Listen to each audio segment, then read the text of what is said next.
결혼 6년 차 되던 해였어요. 회사 건강검진을 받았는데 정밀검사를 받으라는 통보가 왔습니다. 별거 아니겠거니 싶어서 가볍게 병원을 찾았죠. 검사 결과는 자궁암이었어요. 의사 선생님 입에서 암이라는 단어가 흘러나오는 순간 시간이 얼어붙었어요. 34살. 아직 아이도 없는 나이에 암이라뇨. 저는 복도로 나와 남편에게 전화를 걸었습니다. 여보, 나 지금 병원인데 자궁암이래. 뭐라고? 아유, 어디야 지금? 나 바로 갈게. 거기서 가만히 있어. 남편이 헐레벌떡 도착하고 의사 선생님이 다시 설명을 해주셨어요. 다행히 전이는 되지 않아서 수술하면 완치 가능합니다. 다만 종양위치가 애매해서 상태에 따라 자궁 적출이 필요할 수도 있어요. 선생님, 그러면 저 아이는요? 아이는 가질 수 있는 거예요? 수술해봐야 알 수 있어요. 지금은 뭐라 말씀드리기 어렵습니다. 그날 밤 소식을 들은 친정부모님이 급히 올라오셨어요. 어머니는 저를 보자마자 말없이 안아주셨습니다. 그 품에서 저는 어린아이처럼 울었죠. 수술 날짜가 잡혔고 저는 수술대에 올랐습니다. 마취가 들기 전 마지막으로 본 건 수술실 천장에 차가운 조명이었어요. 수술은 성공적으로 끝났습니다. 남편과 친정부모님이 번갈아 병원에서 밤을 새워주셨어요. 항암 치료가 이어졌고 몇 달간의 싸움 끝에 완치 판정을 받았습니다. 하지만 기쁨도 잠시였어요. 자궁 상태가 많이 손상되어서 자연 임신은 사실상 어려울 것 같습니다. 선생님, 정말 방법이 없어요? 시험관이라도 뭐라도 방법이 없을까요? 의사 선생님은 잠시 침묵하시더니 천천히 고개를 저으셨습니다. 진료실을 나오는데 무릎에 힘이 빠졌어요. 아이를 품어보고 싶다는 소망. 결혼한 여자라면 누구나 한 번쯤 꿈꾸잖아요. 그 평범한 꿈이 저에게서 영영 사라진 거였습니다. 여보, 됐어. 당신이 살아있는 게 제일 중요한 거야. 아유, 아이는 없어도 돼. 우리 둘이 행복하게 살면 되는 거지. 그래, 서진아. 사람만 있으면 된 거야. 아이 없어도 괜찮아, 응? 건강이 최고요. 다른 거는 다 부질없는 거다. 고마운 말씀이었어요. 진심으로 고마웠습니다. 그런데 그 따뜻한 말들이 오히려 가시가 되어 마음에 박혔죠. 남편에게 대를 이어주지 못한다는 죄책감, 시댁 혈육을 끊어버린 죄인 같은 무게. 일상으로 돌아왔지만 시댁에 갈 때마다 저는 괜히 작아졌어요. 아무도 탓하지 않는데 혼자서 미안함을 곱씹으며 지냈습니다. 자궁암 완치 후 1년이 흘렀어요. 저와 남편은 맞벌이로 악착같이 돈을 모았습니다. 외식도 줄이고 여행도 미루면서 허리띠를 졸라맸죠. 그 결과 30평대 아파트를 마련할 수 있었어요. 아이는 없었지만 부부 사이는 여전히 좋았습니다. 시댁과의 관계도 원만하게 유지됐죠. 평범하지만 감사한 나날이었어요. 그러던 어느 날이었습니다. 남편이 퇴근 후 현관문을 열고 들어오는데 표정이 심상치 않았어요. 왜 그래? 무슨 일 있어? 회사에서 필리핀 공장 파견 발령이 났어. 3년짜리야. 3년? 갑자기 왜? 기술 지원 인력이 급하게 필요하대. 나 아니면 보낼 사람이 없다더라고. 근데 이거 가면 승진도 되고 연봉도 꽤 올라. 우리 앞으로를 생각하면 솔직히 좋은 기회야. 3년이라는 시간이 머릿속에서 맴돌았어요. 부부가 3년을 떨어져 산다는 게 얼마나 긴 세월인지 결혼해본 사람이라면 알잖아요. 나도 같이 갈까? 당신 직장 있잖아. 10년 넘게 다닌 데를 갑자기 그만두기 어렵지 않아? 거기 복지도 좋고 경력도 쌓였는데 필리핀 따라가면 당신 경력 단절돼서 재취업 불가능할 거야. 맞는 말이었어요. 저도 회사에 자리가 있었고 쉽게 던질 수 있는 상황이 아니었습니다. 결국 남편은 고민 끝에 혼자 파견을 가기로 결정했죠. 출국 날이 다가왔어요. 저는 인천공항까지 남편을 배웅했습니다. 출국장 앞에 서니 갑자기 코끝이 시큰해졌어요. 울지 마. 자주 연락할게. 영상통화도 매일 하고 시간 나면 휴가 내서 들어올게. 꼭이야.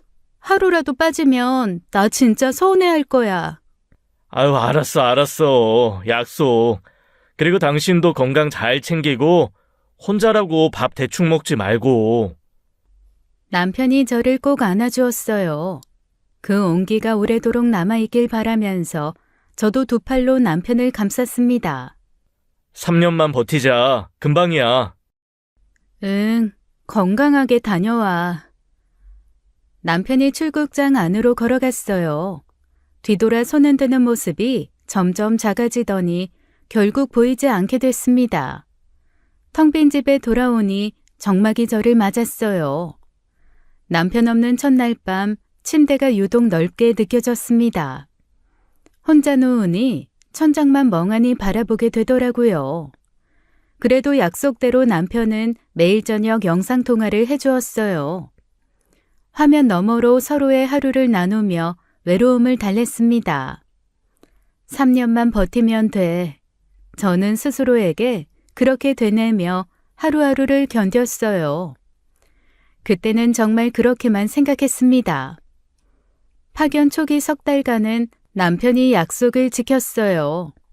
매일 저녁 어김없이 영상통화가 걸려왔습니다.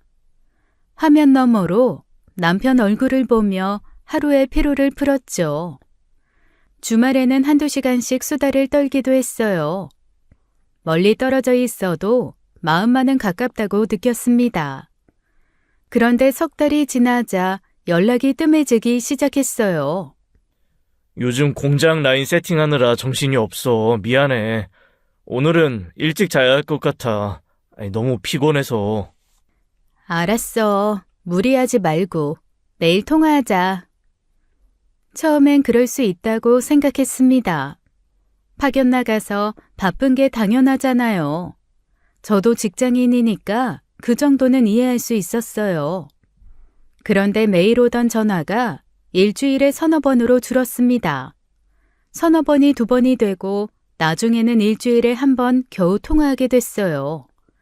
제가 먼저 전화를 걸어도 남편은 받지 않는 일이 잦아졌어요. 한참 뒤에 콜백이 오면 다행이었습니다. 미안. 회의 중이었어. 무슨 일 있어? 아니, 그냥 목소리 듣고 싶어서. 요즘 너무 통화를 못하잖아. 알았어. 이번 주 바빠서 그래. 다음 주엔 꼭 나아질 거야. 그 다음 주는 매번 다음 주로 밀렸습니다. 문자를 보내도 답장이 한참 뒤에 왔어요. 익십당할 때도 많았죠. 정말 바쁜가 보다 저는 그렇게 생각하려 했습니다. 하지만 가슴 한구석에서 서운함이 자꾸 고개를 들었어요. 부부라면 아무리 바빠도 연락할 시간 정도는 있지 않나요? 화장실 갈 때 문자 한 통 보내는 게 그렇게 어려운 일인가요? 그렇게 2년 차가 되었어요. 남편이 휴가 때 한국에 오겠다고 했던 약속을 미루기 시작했습니다. 공장 상황이 안 좋아서 지금 빠질 수가 없어. 조금만 더 기다려줘. 상반기 안에는 꼭 갈게. 알았어. 어쩔 수 없지 뭐. 이해해. 전화기 너머로 그렇게 대답했어요. 목소리는 담담하게 유지했지만 속은 그렇지 않았습니다. 전화를 끊고 나면 허탈함이 밀려왔어요. 정말 공장 때문일까? 나한테 마음이 식은 건 아닐까?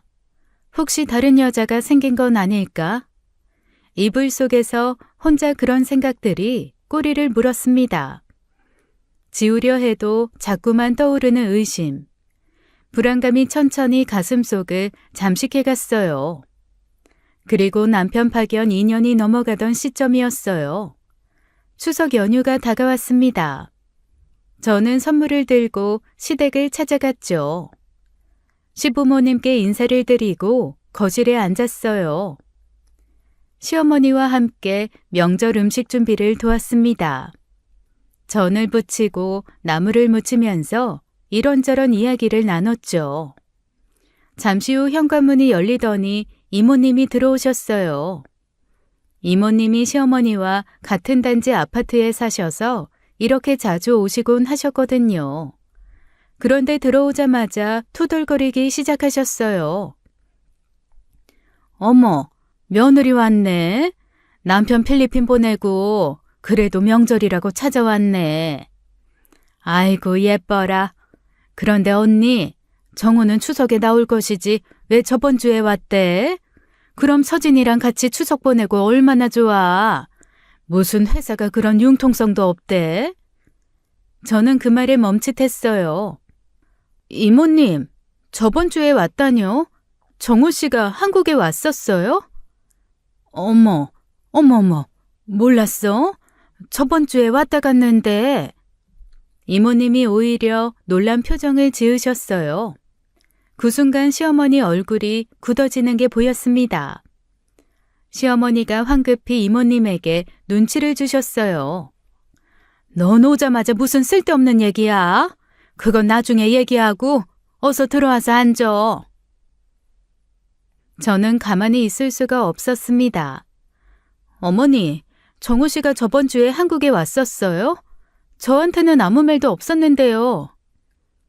시어머니가 잠시 머뭇거리시더니 입을 여셨어요. 아이, 그게 회사 일 때문에 잠깐 들렀다 간 거야. 하루도 안 있고 바로 갔어. 하루도 안 있었어도 연락은 해야 되는 거 아니에요? 저한테 전화 한 통이 그렇게 어려웠어요? 그리고 왔으면 제 얼굴을 보고 가야죠. 서진아, 정호가 너 회사 일 때문에 바쁜 거 아니까 괜히 공항까지 나오게 하면 번거로울까 봐 그랬나 보다. 너무 서운해하지 마. 저는 고개를 끄덕였어요. 하지만 속으로는 전혀 납득이 되지 않았습니다. 아무리 바빠도 아내한테 연락 한 통 없이 한국에 왔다 간다고요? 저는 기분이 확 나빠지기 시작했습니다. 이게 말이나 되나요? 어머니, 저 오늘 몸이 좀 안 좋아서요. 죄송한데 먼저 들어갈게요. 그래? 어디 아파? 좀 쉬었다 가지 그래. 아니에요. 집에 가서 쉴게요. 다음에 다시 올게요. 저는 서둘러 시댁을 나왔습니다. 차에 타자마자 남편에게 전화를 걸었어요. 신호음만 울리고 받지 않았습니다. 2번, 3번 걸어도 마찬가지였죠. 저는 카톡으로 메시지를 보냈어요. 저번 주에 한국 왔었다며? 왜 나한테는 연락도 없었어? 이게 무슨 말도 안 되는 상황이니? 메시지는 전송되었지만 읽음 표시인 일이 사라지지 않았습니다. 1시간이 지나도 2시간이 지나도 답은 오지 않았어요. 추석 연휴가 끝나고 하루가 지난 어느 날 저녁이었어요. 퇴근 후 집에서 혼자 저녁을 먹고 있었습니다. 남편한테서는 여전히 연락이 없었죠. 추석 때 보낸 카톡은 아직도 읽지 않은 표시가 그대로였어요. 이틀째 일이 사라지지 않았습니다. 전화를 걸어도 받지 않았고 문자도 답이 없었죠. 화가 났어도 이렇게까지 연락을 끊을 사람이 아니었습니다. 혹시 무슨 일이 생긴 건 아닌지 걱정이 되기 시작했어요. 저는 남편 회사를 통해 남편과 연락을 해보려고 했죠. 그때 낯선 번호로 전화가 걸려왔습니다. 안녕하세요. 최종호 씨 배우자분 되시죠? 저 땡땡물산 본사 인사팀입니다. 네, 맞는데요. 무슨 일이세요? 전해드릴 말씀이 있어서 연락드렸습니다. 혹시 지금 통화 괜찮으세요? 목소리가 무거웠어요. 왠지 모르게 불길한 예감이 스쳤습니다. 말씀드리기 어려운 소식인데요. 저 마음 단단히 먹고 들어주세요. 그게 최종호 과장님께서 필리핀 현지에서 강도를 만나 사망하셨습니다. 현지 경찰에서 공장으로 연락이 왔고 본사에서 확인 후 연락드리는 겁니다. 이런 소식 전해드려서 정말 유감입니다. 저는 아무 말도 할 수가 없었어요. 손에 들고 있던 숟가락이 바닥으로 떨어졌습니다. 전화를 끊고 멍하니 앉아 있었어요. 머릿속이 하얗게 비어버렸습니다. 연락이 안 됐던 이유가 이거였던 건가요?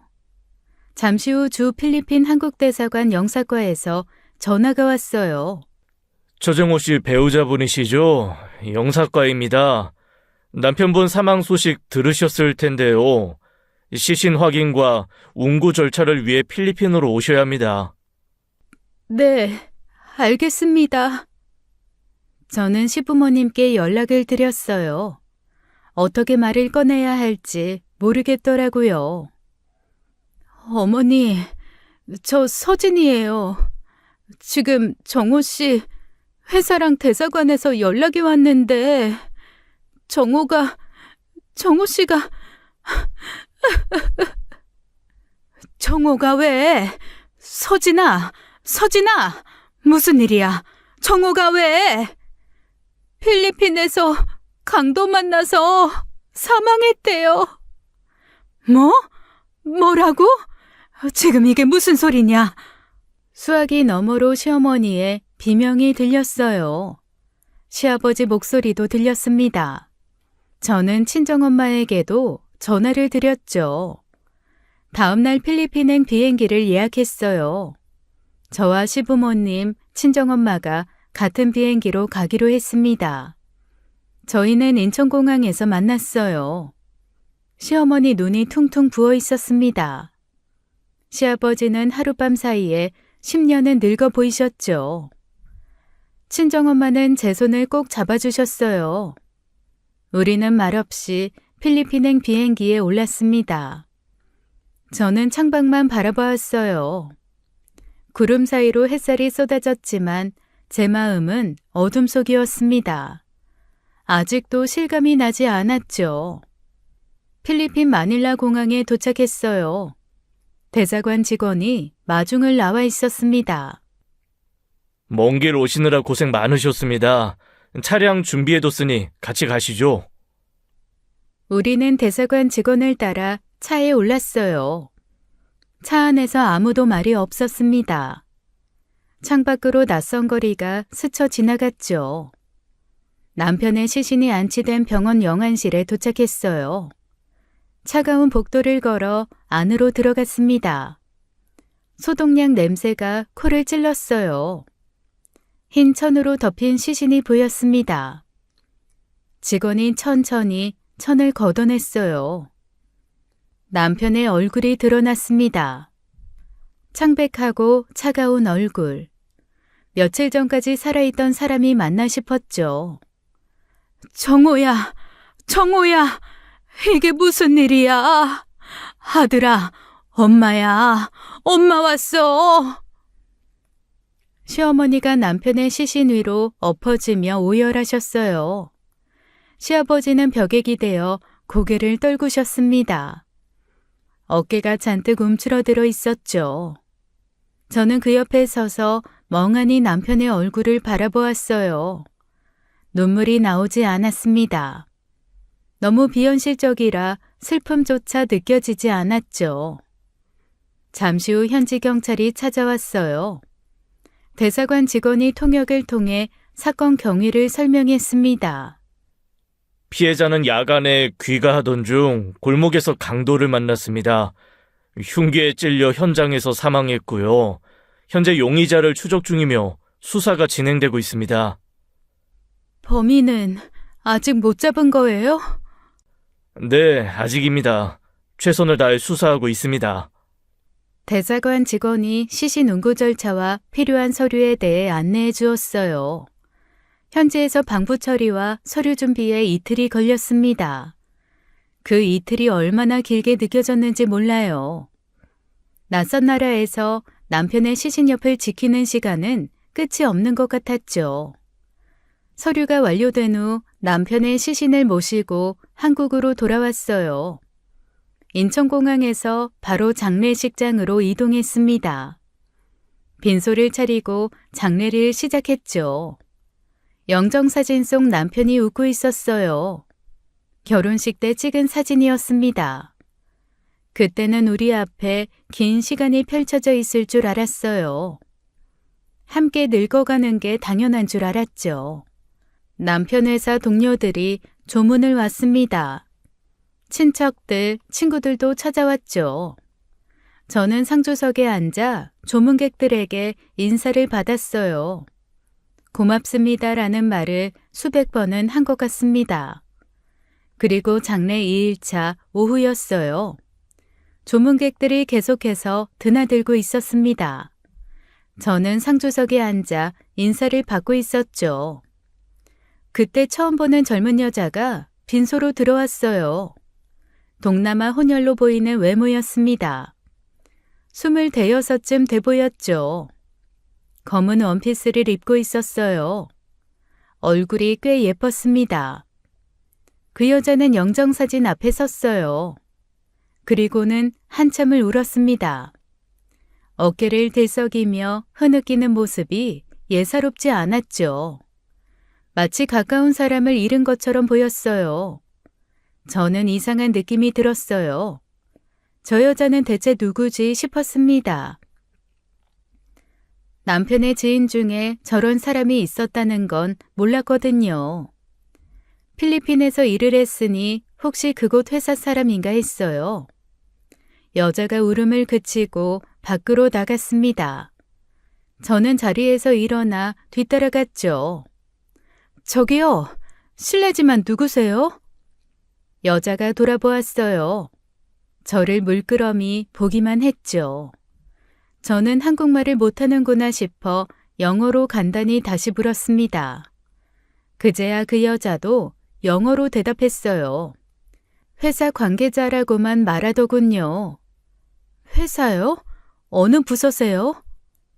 하지만 여자는 대답 없이 황급히 장례식장을 빠져나갔어요. 뒷모습이 복도 끝으로 사라졌습니다. 저는 빈소로 돌아왔어요. 마침 남편 회사 동료들이 조문을 와 있었습니다. 저기 방금 나간 여자분 보셨어요? 혼혈처럼 생긴 젊은 여자요. 회사분이세요? 아, 그 여자요? 저도 처음 보는 사람인데요. 회사 사람은 아닌 것 같은데. 정대리, 저분 누군지 알아? 아니요, 부장님. 저도 처음 보는데요. 정말요?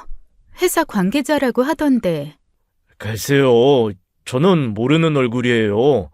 필리핀 공장 쪽 분 아닐까요? 저는 다른 동료들에게도 물어봤어요. 하지만 아무도 그 여자를 모른다고 했습니다. 필리핀 공장 쪽 사람이냐고 물어도 다들 고개를 저었죠. 저는 그 여자의 얼굴을 기억해 두었어요. 이상했습니다. 회사 사람도 아니면서 왜 회사 관계자라고 했을까요? 남편과는 어떤 사이였길래 저렇게 울었을까요? 설마 하는 생각이 스쳤지만 저는 고개를 저었어요. 장례가 끝난 후에도 그 여자의 정체가 계속 신경 쓰였습니다. 저는 남편 회사 인사팀에 연락을 했습니다. 혹시 회사에 동남아 혼혈 여직원 있나요? 장례식장에 조문 온 분이 있었는데 아무도 모르더라고요. 제가 알기로는 그런 직원은 없는데요. 필리핀 현지 직원 중에도 없습니다. 전화를 끊고 나니 머릿속이 복잡해졌어요. 그럼 그 여자는 대체 누구였던 걸까요? 가슴 한쪽이 싸늘하게 식어갔습니다.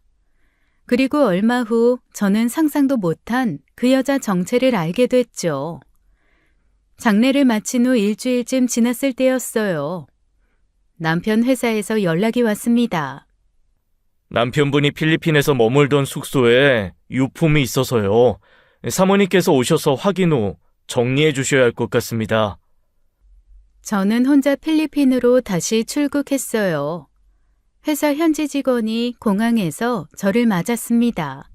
제가 안내해 드릴게요. 차로 30분 정도 걸립니다. 차창 밖으로 마닐라의 거리가 스쳐 지나갔어요. 남편이 2년 넘게 살았던 도시. 저도 휴가 때 몇 번 온 곳이었어요. 남편을 보기 위해서요. 숙소에 도착했어요. 작은 빌라 단지 안에 있는 2층짜리 집이었습니다. 여기에요. 열쇠 드릴게요. 정리 끝나시면 연락 주세요.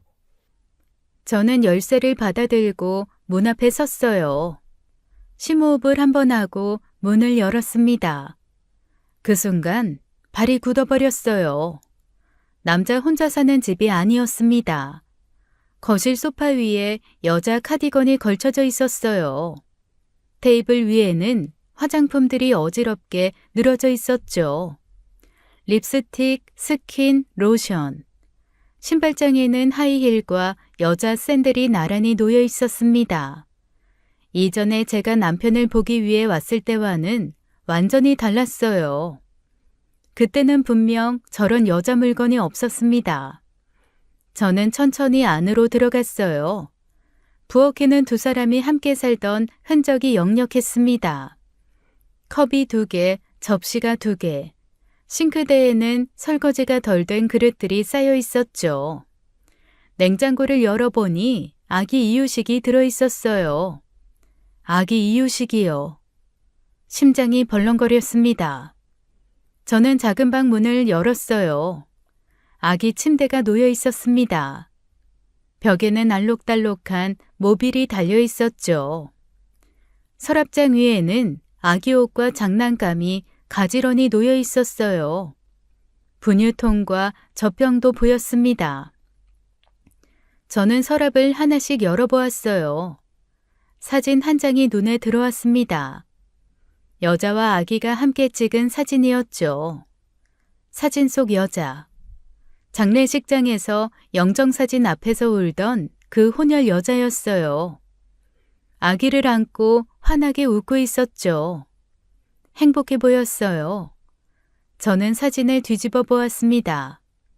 뒷면에 글씨가 적혀 있었어요. 최민준, 2023년 3월 15일. 남편의 필체였어요. 수십 번도 넘게 봤던 그 글씨. 틀림없었습니다. 저는 그 자리에 주저앉았어요. 온몸에 힘이 빠져나갔습니다. 남편이 현지 여자와 살림을 차리고 있었던 거예요.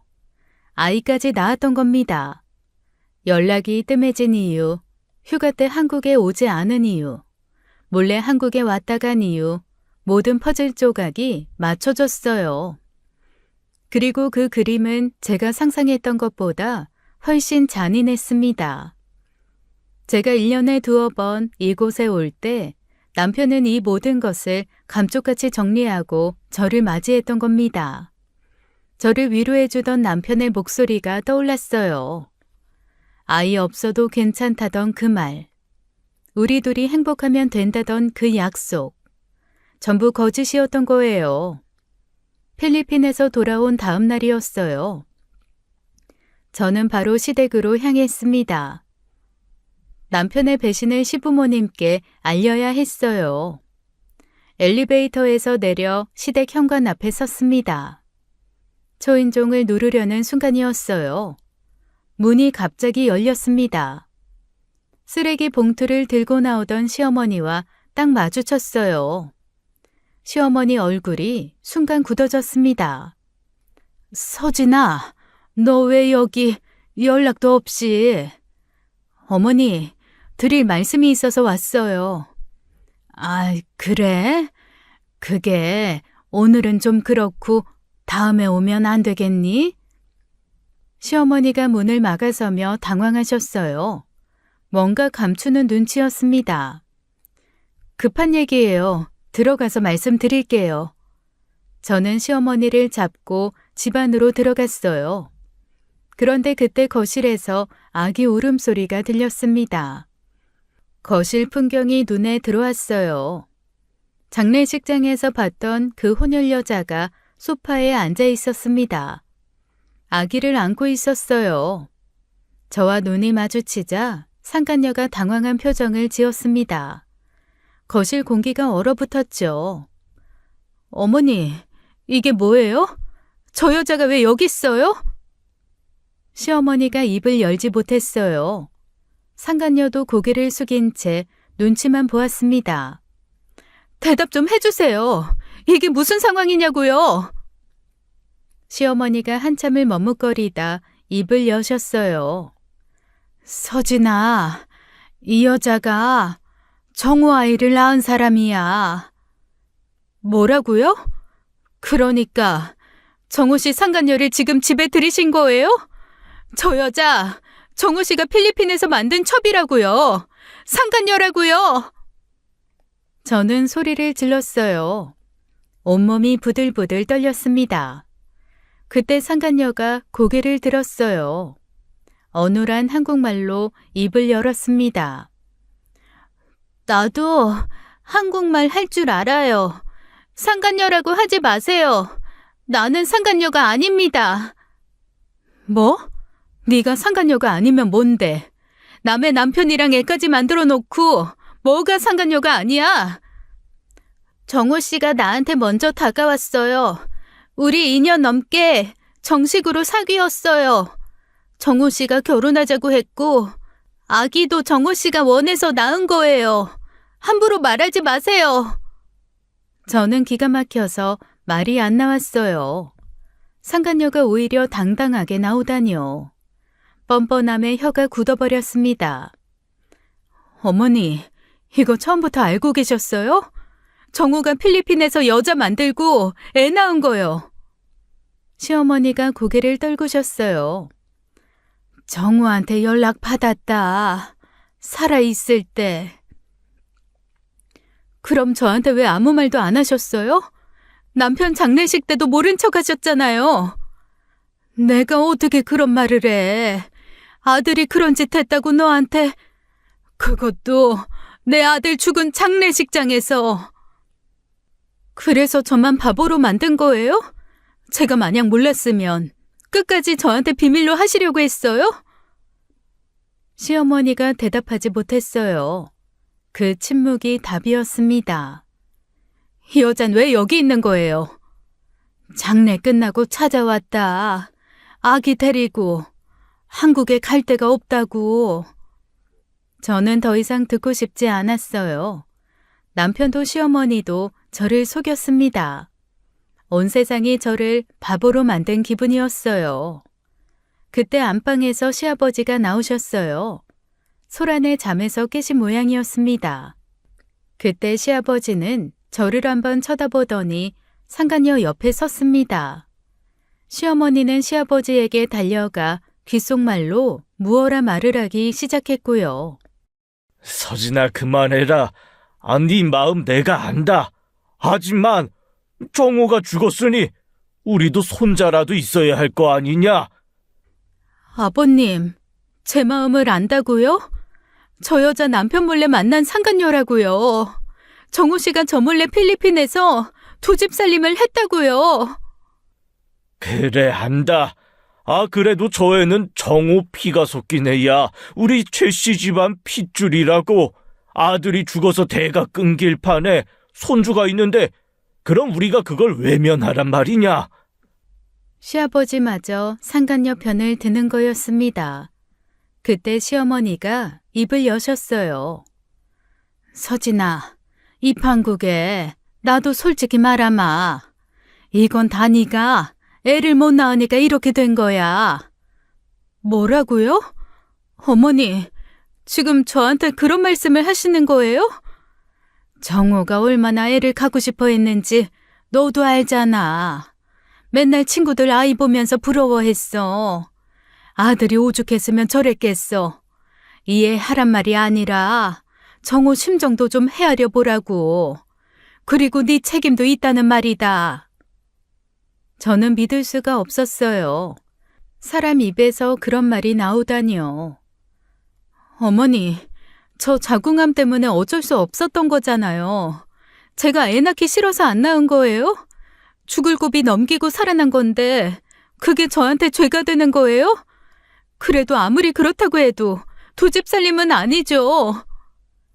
그래도 결과적으로 못 낳은 건 사실이잖아. 정우 입장에서 생각해봐. 남자가 대를 이을 자식이 없으면 얼마나 허전하겠어. 그때 아이 없어도 괜찮다고, 사람만 있으면 된다고 하신 분들이 누구예요? 그게 다 거짓말이었어요? 시어머니가 대답하지 못했어요. 가슴이 찢어지는 것 같았습니다. 과거 얘기해봤자 뭐하냐? 이 아이 호적에 올릴 거다. 정호 자식으로. 그게 정호 뜻이기도 했어. 상간녀가 시아버지 옆에서 당당한 표정으로 서 있었어요. 승리자의 미소를 짓고 있었습니다. 그리고 이 여자랑 아기는 당분간 여기서 지낼 거야. 갈 데가 없으니까. 저는 할 말을 잃었어요. 이게 현실인가 싶었습니다. 그때 상간녀가 저를 향해 입을 열었어요.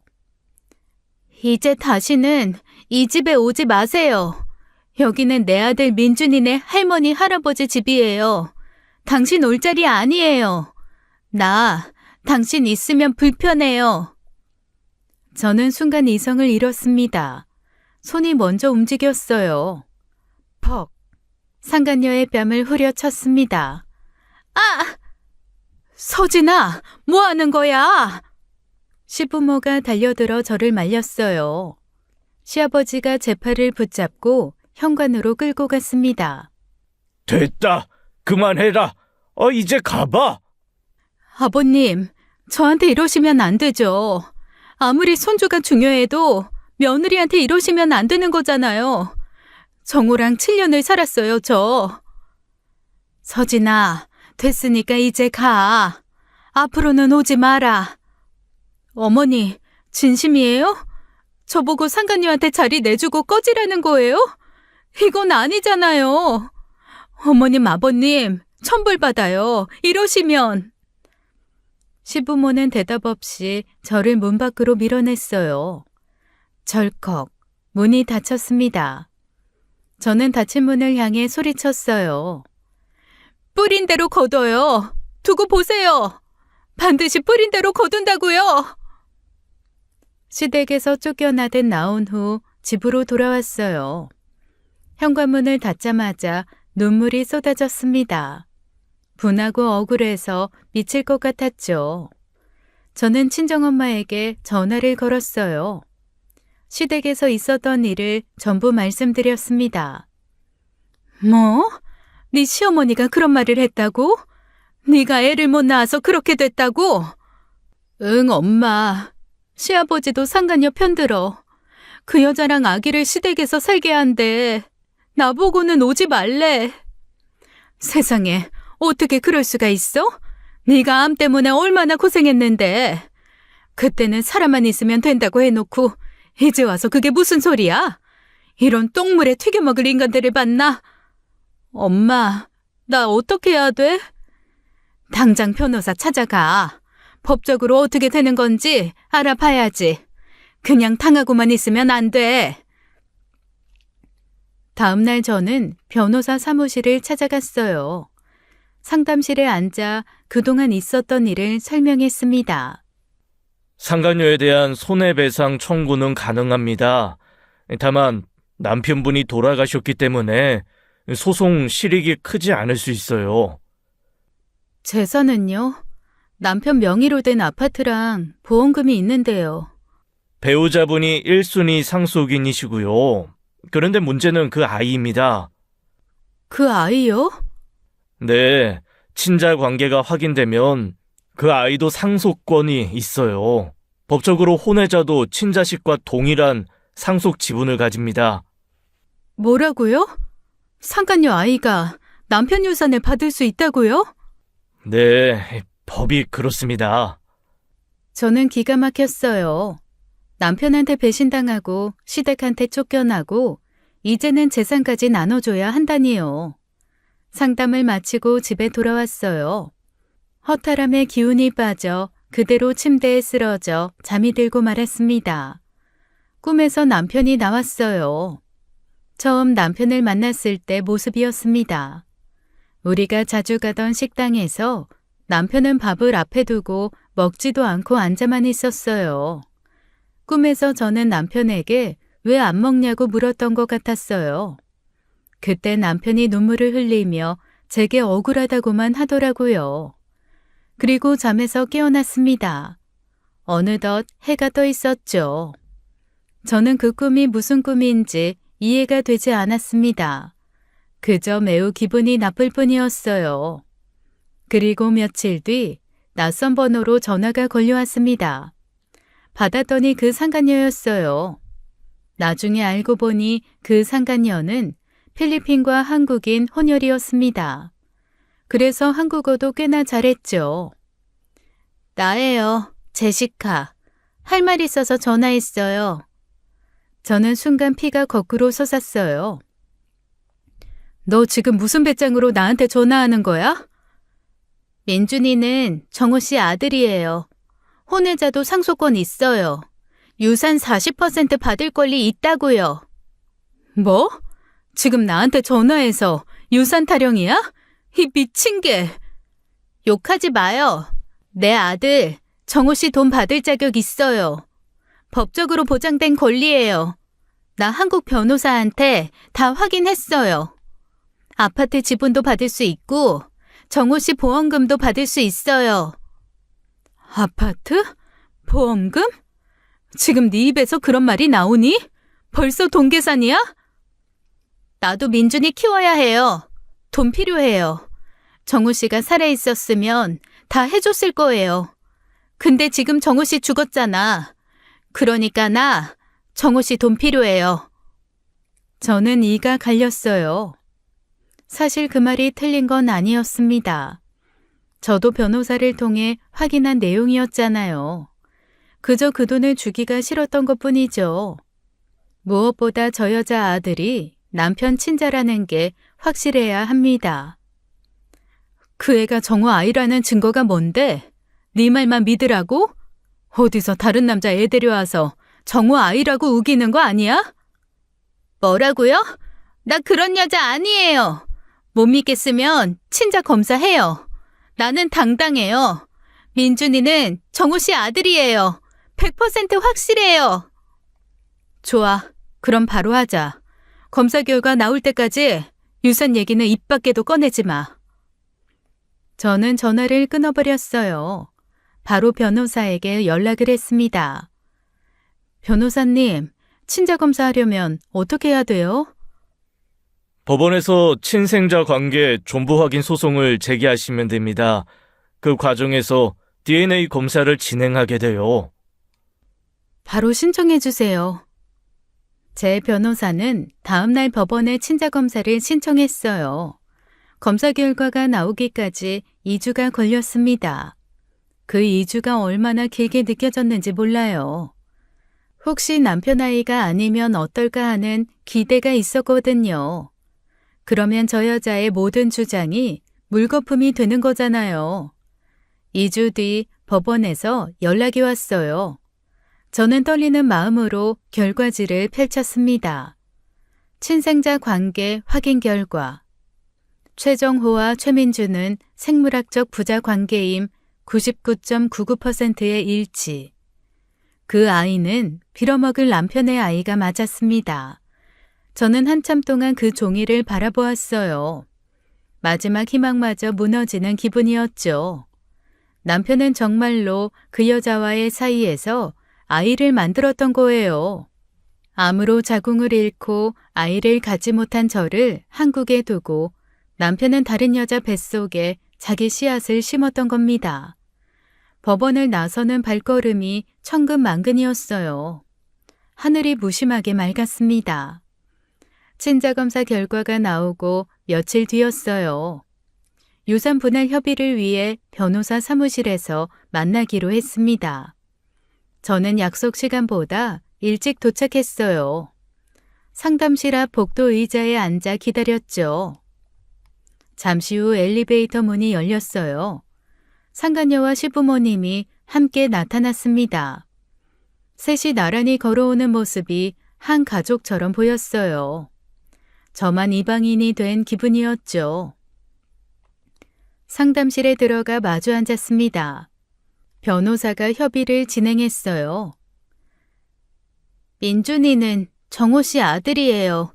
친자검사로 증명됐잖아요. 아파트 지분 40%, 보험금 40%, 모든 재산 40% 받을 권리 있어요. 그게 맞아. 법대로 하면 그렇게 되는 거 아니냐? 손주 몫은 손주가 받아야지. 민준이 돈은 성인이 될 때까지는 우리가 관리할 거야. 할아버지 할머니니까 당연한 거 아니겠어? 그러니 서진이 너는 걱정 마라. 저는 피식 웃음이 나왔어요. 참 뻔뻔들 하시네요. 남편 상간녀랑 한편이 돼서 며느리한테 돈 내놓으라고요? 시어머니가 눈을 피했어요. 시아버지는 헛기침만 했습니다. 민준이는 정우 씨가 원해서 낳은 아이예요. 정우 씨도 민준이 목 챙겨주길 원할 거예요. 저는 더 이상 대꾸하지 않았어요. 이 여자와 말싸움 해봤자 소용없었습니다. 그때 상간녀 핸드폰이 울렸어요. 상간녀가 화면을 보더니 표정이 미묘하게 변했습니다. 그리고 자리에서 일어났어요. 잠깐 전화 받고 올게요. 상간녀가 상담실을 나갔어요. 저도 잠시 후 자리에서 일어났습니다. 저도 화장실 좀 다녀올게요. 복도로 나왔어요.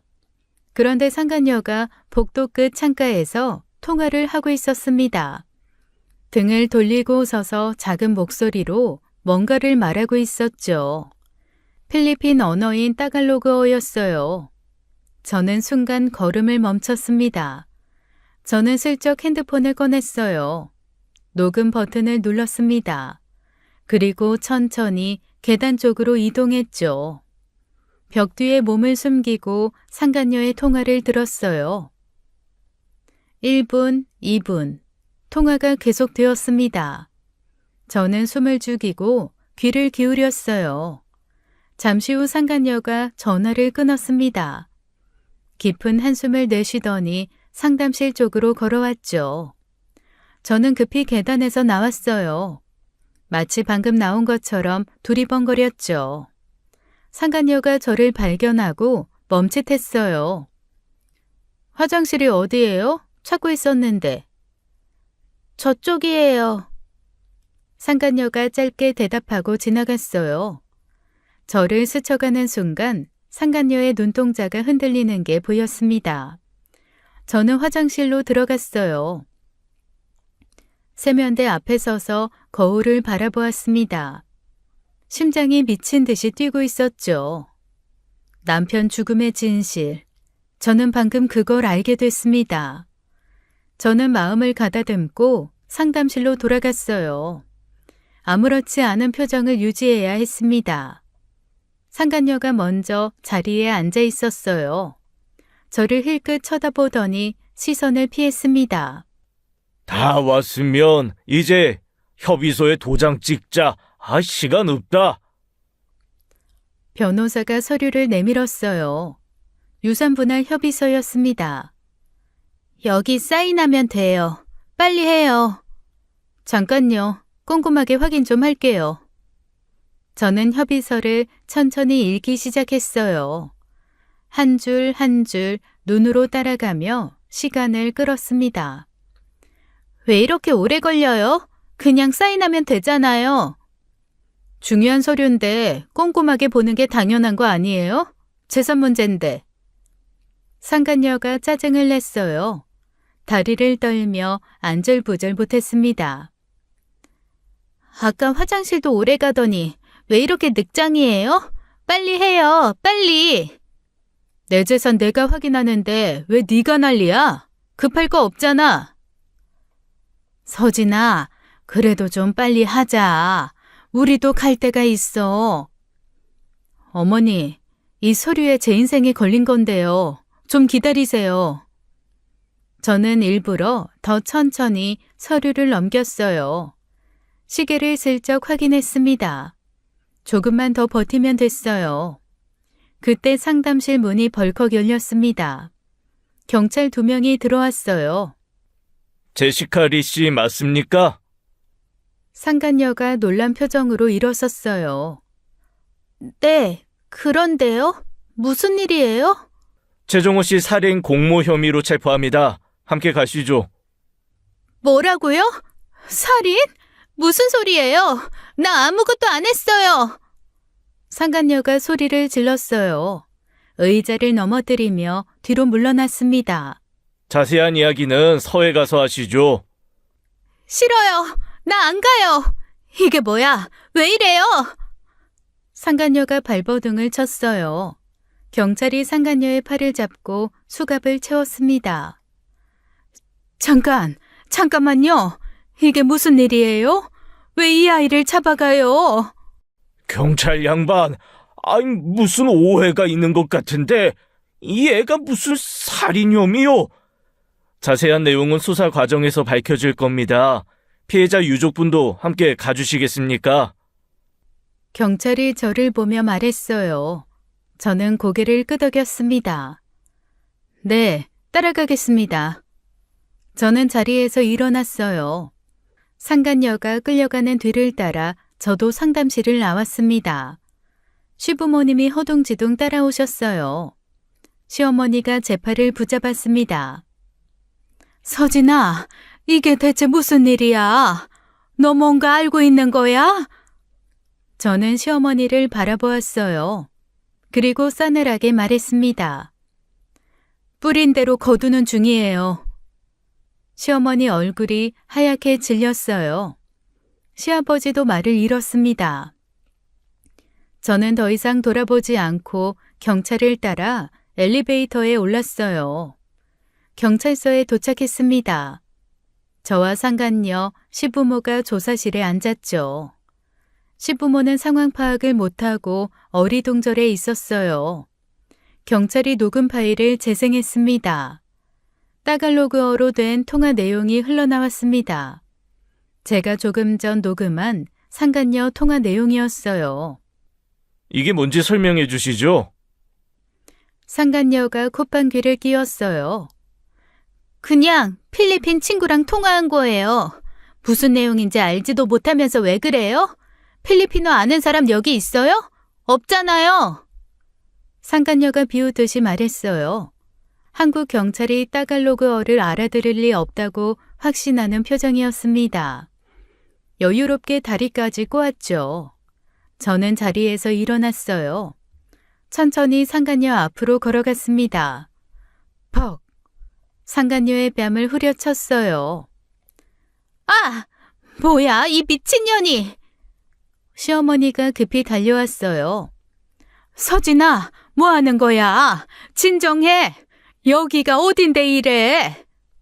저는 시어머니 뺨도 후려쳤습니다. 퍽! 서진아! 멍청한 인간아, 아직도 인연을 두두네? 인연이 뭔 짓을 했는지 알기나 해? 당신들이 손주 하면서 감싸고 돈 거 누군지 알아? 정말 한심해서 말이 안 나오네. 저는 다시 상간녀를 바라보았어요. 상간녀가 뺨을 감싸며 저를 노려보았습니다. 너, 나 때렸지? 나 너 고소할 거야? 고소? 고소해, 이 미친 거사. 야, 너 한국어 할 줄 안다고 나한테 소리쳤지? 나도 따갈로그어 할 줄 알아, 이년아. 그 순간 상간녀 얼굴이 순간 하얗게 질렸어요. 눈동자가 흔들렸습니다. 입이 벌어진 채 굳어버렸죠. 사실 저는 어린 시절 아버지 사업 때문에 필리핀에서 5년간 살았어요. 마닐라에서 초등학교를 다녔습니다. 그래서 따갈로그어를 어느 정도 알아들을 수 있었죠. 상간녀는 제가 따갈로그어를 안다는 사실을 상상도 못했을 거예요. 보통 한국인은 따갈로그어를 기본도 못하는 사람이 태반이니까요. 네가 뭐라고 했는지 나 다 들었어. 그 남자 처리한 거 절대 들키면 안 돼. 잘 숨어 있어. 네가 한 말이지? 상간녀 입술이 파르르 떨렸어요. 여기 유산 문제는 내가 해결할게. 이것도 네가 한 말이지? 한국 경찰이 의심하고 조사 시작하려는 것 같아. 이것도 그건 오해야. 네가 잘못 알아들은 거야. 오해? 내가 직접 들었는데 무슨 오해야? 필리핀에 있는 네 진짜 애인이랑 통화한 거잖아. 처음부터 정우한테 접근해서 돈 뜯어낼 생각이었지? 애까지 낳아서 확실하게 묶어두고. 그리고 결국 죽인 거지? 그래, 내가 따갈로그 잘 못한다고 치자. 곧 전문가분들이 오셔서 네 통화 내용 분석해보면 진실이 나오겠지. 안 그래? 상간녀가 아무 말도 하지 못했어요. 얼굴이 백지장처럼 하얘졌습니다. 아까의 여유는 온데간데 없이 사라졌죠. 네 애인이랑 같이 감옥에서 평생 썩어라. 이 쓰레기야. 저는 차갑게 내뱉었어요. 사실 저는 그 통화를 듣자마자 모든 걸 알았어요. 화장실에서 바로 경찰에 신고했죠. 녹음 파일을 전송하고 상간녀를 체포해달라고 요청했습니다. 그리고 변호사 사무실에서 경찰이 올 때까지 시간을 끌었던 거예요. 협의서를 천천히 읽은 것도 다 그 때문이었습니다. 시어머니가 그 자리에서 쓰러졌어요. 바닥에 털썩 주저앉더니 기절했습니다. 어르신, 괜찮으세요? 그때 시아버지가 상간녀에게 달려들었어요. 이년이, 네가 내 아들을 죽였어, 이년이! 그래놓고 뻔뻔하게 내 집을 드나들어! 시아버지가 상간녀를 주먹으로 베기 시작했습니다. 경찰들이 급히 말렸어요. 어르신 진정하세요. 여기서 이러시면 안 됩니다. 조사실이 아수라장이 됐습니다. 저는 그 광경을 물끄러미 바라보았어요. 뿌린 대로 거두는 거죠. 상간녀가 체포된 후 한국 경찰이 필리핀 경찰과 공조 수사에 들어갔어요. 저는 매일같이 수사 진행 상황을 확인했습니다. 일주일 뒤 경찰에서 연락이 왔어요. 필리핀 경찰이 상간녀 애인을 살인 용의자로 체포했습니다. 마르코 산토스라는 남자예요. 자백은 했나요? 네, 수사 과정에서 남편분을 살해한 사실을 자백했습니다. 저는 눈을 감았어요. 예상했던 일이지만 막상 확인하니 복잡한 감정이 밀려왔습니다. 처음부터 계획된 범행이었습니다. 상간녀와 애인이 짜고 돈 많은 한국인을 노린 거예요. 상간녀가 접근해서 아이를 낳고 살해하는 시나리오였습니다. 그러니까 처음부터 끝까지 다 짜여진 각본이었다는 거죠? 네, 그렇습니다. 남편분은 처음부터 표적이었던 겁니다. 전화를 끊고 나니 허탈했어요. 남편이 불쌍하단 생각도 들었지만 한편으로는 자업자득이란 생각도 들었습니다. 바람만 안 피웠어도 이런 일을 당하지 않았을 테니까요. 자백이 나온 다음 날 저는 시댁을 찾아갔어요. 시부모님께 사건의 최종 결과를 전달해야 했습니다. 현관문을 열고 들어가니 시부모님이 거실에 앉아 계셨어요. 두 분 다 며칠 사이에 확 늙어 보였습니다. 필리핀에서 그년 애인을 잡았대요. 자백도 했고요. 뭐라고 했대? 처음부터 계획된 거였대요. 그년이랑 애인이 짜고 돈 많은 한국인 노린 거래요. 정우한테 접근해서 아이 낳고 그 다음에 죽인 거예요. 처음부터 끝까지 다 각본대로 움직인 거죠. 시어머니가 우열하기 시작했어요. 정호야, 우리 정호 그렇게 죽은 거야? 그년한테 속아서? 시아버지는 소파에 앉아 담배를 꺼내 물었어요. 손이 떨리고 있었습니다. 한 대 피우고 또 한 대 피우고 줄담배를 태웠죠. 저는 두 분을 바라보았어요. 손주 하시더니 그 손주 친모가 당신들 금쪽 같은 아들 죽인 살인범이네요. 서진아, 저보고 아이 못 낳아서 이렇게 됐다고 하셨잖아요. 저 쫓아내고 그년 편드셨잖아요. 상간녀인 거 뻔히 알면서도 저를 내치셨죠. 그런데 그 여자가 어머님 소중한 아들을 계획적으로 죽인 여자였네요. 시부모님이 아무 말도 하지 못했어요. 저는 거실 한쪽을 바라보았습니다. 아기 침대에 상간녀의 아이가 누워 있었어요. 세상 모르고 자고 있었죠. 그 여자 아들이랑 이제 행복하게 사세요. 그토록 원하던 정호 씨 아들이잖아요. 정호 씨를 죽인 살인범 자식이기도 하네요. 저는 돌아서서 현관으로 걸어갔어요. 시어머니와 시아버지가 오열하는 소리가 들렸습니다. 서진아, 서진아, 잠깐만! 저는 대답하지 않았습니다. 시댁문을 박차고 나왔어요. 다시는 돌아보지 않았습니다. 상간녀와 그 애인은 살인 혐의로 기소됐어요. 재판 결과 둘 다 무기징역을 선고받았습니다. 처음부터 계획된 범행이었기에 법원도 엄중한 판결을 내렸죠. 이후 시부모가 여러 차례 연락을 해왔습니다. 용서를 빈다는 말, 잘못했다는 말. 하지만 저는 모든 연락을 무시했어요. 전화도 받지 않았고 문자도 읽지 않았습니다. 제가 암으로 쓰러졌을 때 살아만 있으면 된다고 하셨던 분들, 그 입으로 아이를 못 낳아서 이렇게 됐다고 하셨던 분들, 저보다 상간녀 편을 들었던 분들, 용서할 마음이 생기지 않았어요. 저는 시가와 완전히 연을 끊었습니다.